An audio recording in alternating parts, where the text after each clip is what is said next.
दिवाळीनंतर आता नाताळ सुट्ट्यांच्या पार्श्वभूमीवर पुन्हा एकदा व्याघ्र पर्यटनाला पर्यटकांनी पसंती दर्शवली असल्याचे समोर आले आहे।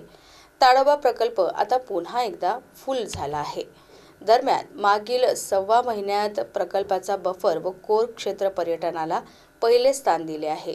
दिवाळीनंतर नाताळ सुट्ट्यांच्या पार्श्वभूमीवर अनेकांनी योजना आधीच आखल्या आहेत।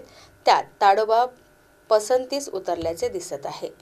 पर्यटक यंदाही ताडोबाचेच बेत आखून सफारी करण्याचा निश्चय केला आहे। त्यासाठी ऑनलाईन बुकिंग देखील करून ठेवले आहे। मागील महिन्यांपासून कोअर झोनमधील सर्वच 6ही गेट फुल झाले आहे।